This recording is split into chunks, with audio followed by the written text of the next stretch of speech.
싸구려 커피를 마신다. 2학년들 두 번째 시간입니다.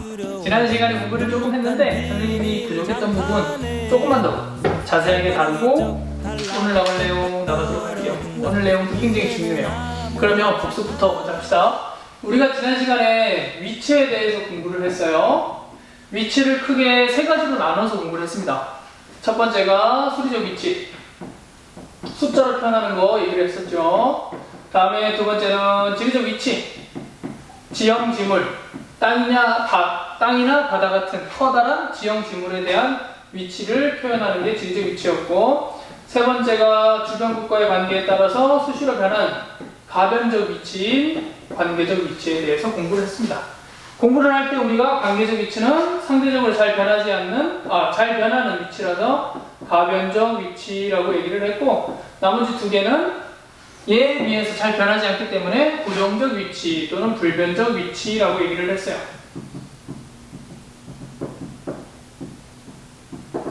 이 중에 수리적 위치랑 지리적 위치만 조금 더 자세하게 설명을 해볼게요.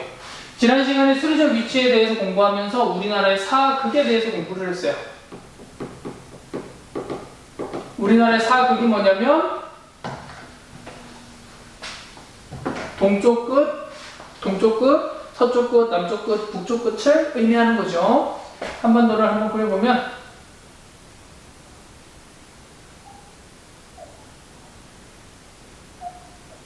살아있죠? 한 번에 쭉 가네. 우리나라 남쪽 끝 마라도였죠. 마라도 북이 33도, 북반구에 있으니까 노스 N. 그리고 우리나라 북쪽 끝, 여기는 극남. 그리고 극북은 함경북도 유원진은 미도가 북이 43도. 그래서 우리나라의 수리적 위치에 대해서 얘기를 할 때 얘기할 때 위도가 33도에서 43도 사이라고 얘기를 했어요. 그리고 우리나라 서쪽 끝은 극선은 만도 이 지점이고, 이 지점의 경도는 동경 124도.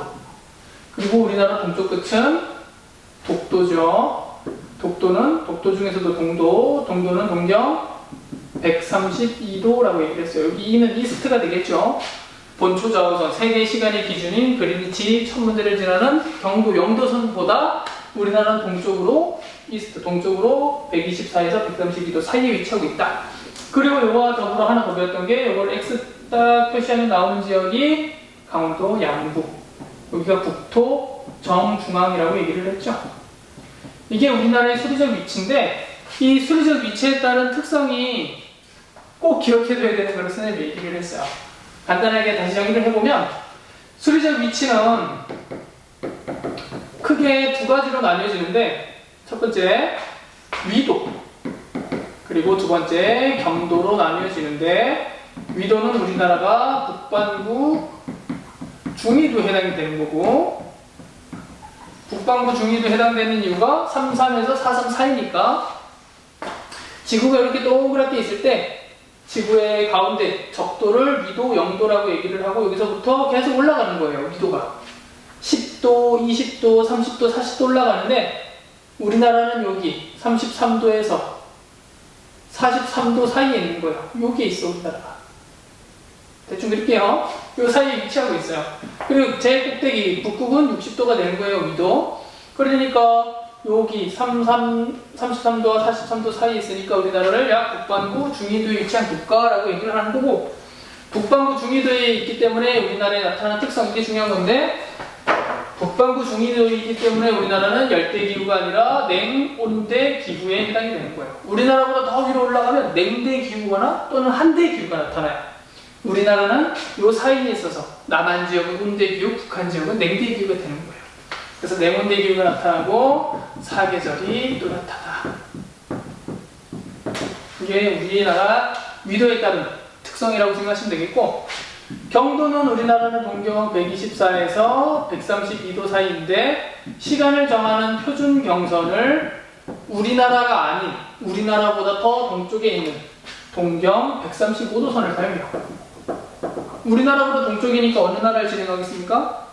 일본이죠, 일본. 일본을 지나가는 동경 135도선을 표준 경선, 시간의 기준으로 삼고 있어요. 시간의 기준으로 삼고 있는 게 동경 135도야. 그러면 영국은 시간의 기준이니까 경도 0도선을 사용해요. 영국과 우리나라의 경도 차이가 몇 도죠? 영국과 우리나라의 경도 차이가 135도 나요. 지구는 1시간에 몇 도씩 돈다 그랬죠? 15도씩 돌아요. 1시간에 15도를 돌기 때문에 135를 15로 나눴을 때 우리나라와 영국의 시간 차이가 나오는데 그게 9시간이 되는 거죠. 근데 영국보다 우리나라는 더 동쪽에 있어요. 동쪽에 있으니까 해가 빨리 뜨죠. 해가 빨리 뜨니까 시간이 더 빠르다라고 얘기를 하는 거예요. 선생님이 지금 이거 촬영하고 있는 시간이 16시예요. 영국은 우리는 벌써 점심 먹고 이제 저녁 때가 다 돼가요. 근데 영국은 우리나라보다 9시간 늦어. 얘는 아직 점심도 아침도 안 먹었어. 얼건 일찍 일어나는 애들은 아침 먹겠죠. 얘네들이 지금 아침 7시예요. 오전 7시. 우리나라는 영국보다 9시간이 그래서 빠르다라고 얘기를 하는 거예요. 우리나라는 벌써 9시 지나갔어요. 7시 지나갔어. 9시간이나 더 빨라요. 여기까지가 우리 지난 시간에 공부했던 내용 복습 부분이 되겠습니다. 다음 지리적 위치 살펴보겠습니다. 지리적 위치에 따라서는 크게 또 두 가지로 나뉘어진다 그랬어요. 얘도 첫 번째가 유라시아 대륙 동안.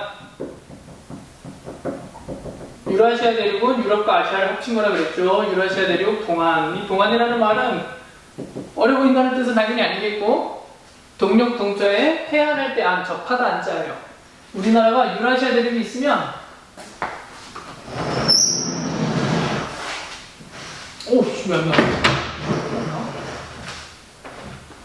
유라시아 대륙을 이렇게 그릴게요.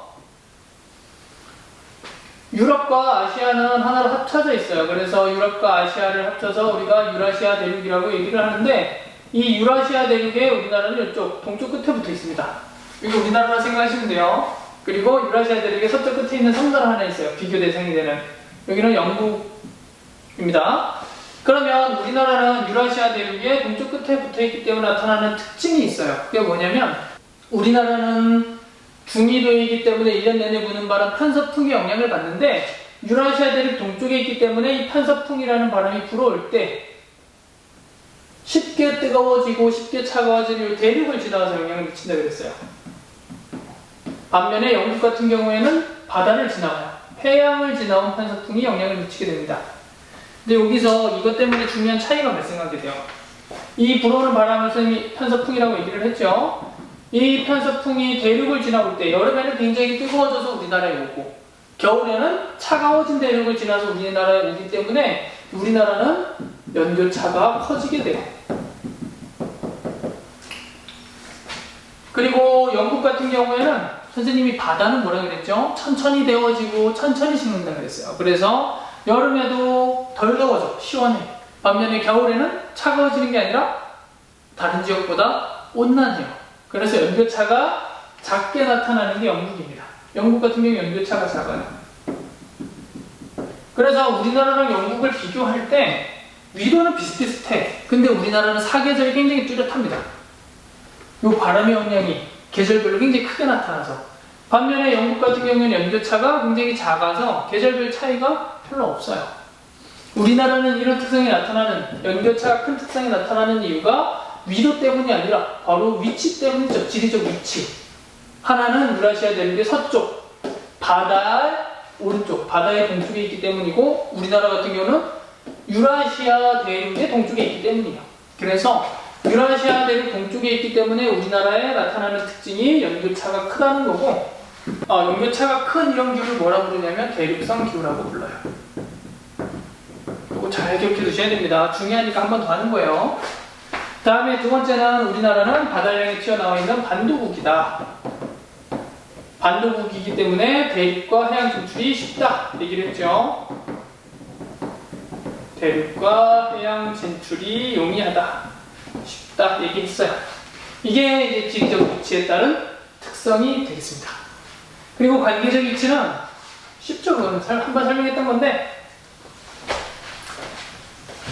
관계적 위치는 나머지 두 위치와 다르게 고정적 위치가 아니라 주변 국가의 관계에 따라 변하는 가변적 위치라고 얘기를 했어요.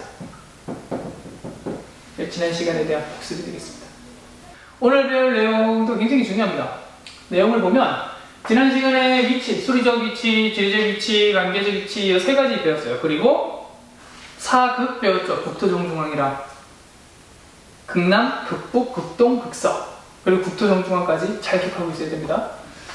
오늘은 영역이에요. 주권이 미치는 범위를 우리가 영역이라고 얘기를 하는데 영역은 영토, 영해, 영공으로 구성이 되어 있어요. 여기서 퀴즈! 현우! 모든 나라가 다 영토, 영해, 영공을 갖고 있을까 없을까? 정답은 영해 없는 나라 있어요. 몽골 같은 내륙 국가들. 그죠? 근데 내륙 국가가 아닌 곳은 세 개 다 있어. 그리고 영토와 영공은 없는 나라는 없어요. 다 있어요. 영토와 영공이 없어. 그러면 그거는 나라가 아니에요. 나라를 인정받지 못한 경우예요. 그러면 내용을 살펴보면 여기서 세 개 중에 제일 중요한 게 영해예요. 얘가 복잡하고 내용도 많고 시험에도 많이 나와요. 꼭 기억해 두셔야 돼요. 좀 이따 차근차근 설명해 줄게요. 먼저 영토. 영토는 우리나라의 주권이 미치는 땅. 한반도와 한반도에 딸려있는 부속 도서라고 얘기를 해요. 우리가 지난 시간 오리엔테이션 할 때 맨 마지막 7단원에서 북한 지역을 배운다고 그랬어요. 한국들인데 북한 왜 배워요? 이럴 수 있죠. 근데 선생님이 뭐라 그랬죠? 북한 우리나라 영토라 그랬어요. 우리나라 헌법에 나와 있는 우리나라 영토입니다. 한반도 전체가 우리나라 영토라고 명기되어 있어요. 그래서 한반도와 딸려있는 부속도서, 한반도 그 주변에 있는 섬 전체를 가리키는 건데 섬이 약 3,000여 개 있다고 합니다.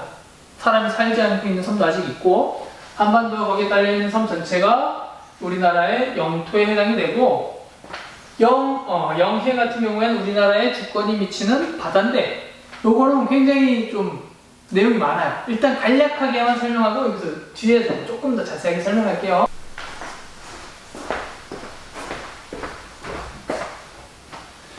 영해는 우리의 주권이 미치는 바다인데 우리나라 동해바다, 서해바다, 남해바다라고 생각하면 돼요.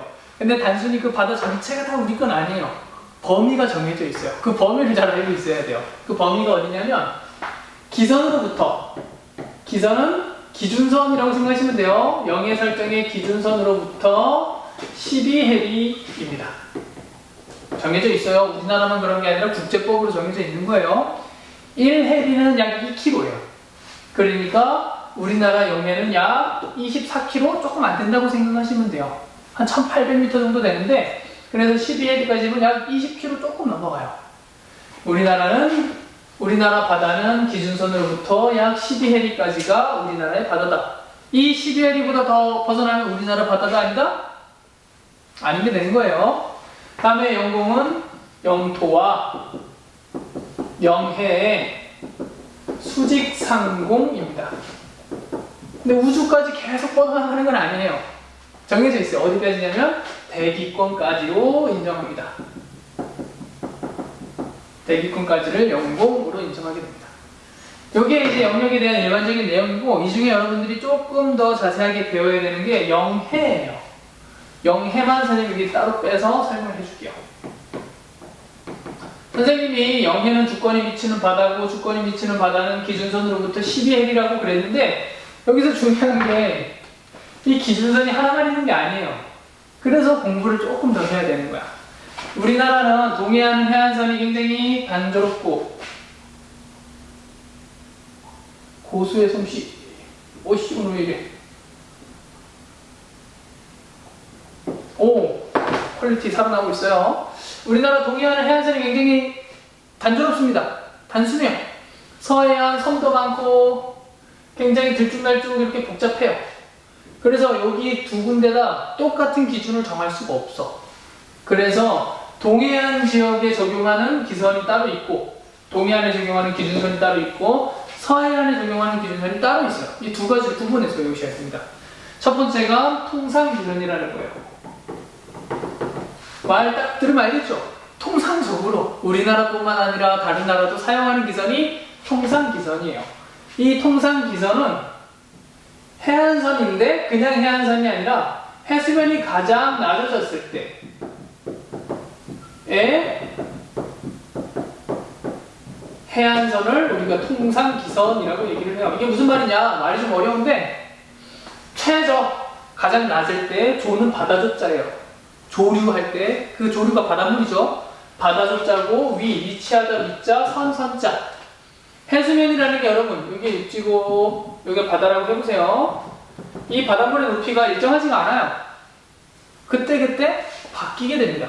계절에 따라 높아질 때도 있고 낮아질 때도 있어요. 그래서 해수면이 높아질 때, 낮아질 때가 있는데 높아졌을 때를 최고 조위선이라고 얘기를 하겠죠. 그리고 가장 낮아졌을 때를 우리가 최저 조위선이라고 얘기를 해요. 이 중에 뭘 기준으로 삼냐면 바로 얘를 기준으로 삼는 거예요. 여기서부터 바깥쪽으로 12해리까지가 우리나라의 영해가 되는 겁니다. 그래서 통상기선은 해안선이 단순한 동해안이나 해안선이 복잡하면 이거 사용하기 어려워요. 그리고 이 변동폭이 큰 경우에도 이 변동폭이 별로 없을 때 사용하는 거예요. 동해안이나 섬, 크기가 큰 섬, 제주도나 울릉도, 독도 이런 곳에서 적용하는 게 통상기선이에요. 이런 데는 통상기선으로부터 12해리까지를 우리나라의 영해로 사용을 하게 됩니다.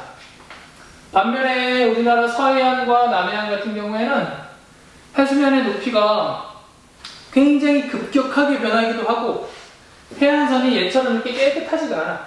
동해안 지역은 이 해안선 자체가 바로 기선이에요. 이 기선으로부터 12해리까지가 우리나라 영해로 설정하면 되는데 여기 굉장히 들쭉날쭉해. 섬도 많아. 그러니까 통상기선을 적용하지 못하고 이런 데는 직선기선을 적용하게 됩니다. 직선기선이라는 건 뭐냐면 섬이 많은 지역에서 가장 바깥쪽에 있는 섬을 연결한 선을 우리가 직선기선이라고 얘기를 해요. 서해안 지역에 섬이 굉장히 많고 남해안 지역에도 섬이 많아요. 근데 이 섬들 중에서 가장 바깥쪽을 직선으로 쭉쭉 연결하는 거예요. 그리고 이 직선으로 연결한 선의 몇 해리? 아까 영해는 몇 해리라고 그랬죠? 12해리를 적용하는 거예요. 직선기선은 최외곽선을 연결한 선이고 이를 적용하는 곳은 해안선이 복잡한 서해안이나 남해안에서 적용을 한다. 오케이? 이해됐나요? 그리고 우리가 지금까지 영해는 다 기선으로부터 12해리라고 얘기를 했어요. 근데 얘네들은 다 12해리가 영해인데 우리나라 영해 중에 12해리를 적용할 수 없는 구간이 딱 한 군데가 있어요. 거기 어디냐면 우리나라 여기 남쪽 독도는 우리 땅, 대마도는 일본 땅 할 때 그 대마도를 기준으로 부산과 대마도 사이 여기 좁은 바다를 우리가 대한해협이라고 부르거든요. 이 대한해협은 우리나라랑 일본이랑 12해리씩 그 영해를 설정하게 되면 겹쳐요. 그래서 아무데도 다닐 수가 없게 돼. 그래서 우리나라랑 일본이랑 양보를 해서 특별히 예외적으로 3해리 구간을 만들어 두었는데 그게 대한해협이 되는 거예요. 대한해협은 예외적으로 3해리를 적용한다. 오늘은 여기까지 할게요. 여기서 이제 조금 더 중요한 내용이 있는데 그 내용은 선생님이 다음 시간에 할게요.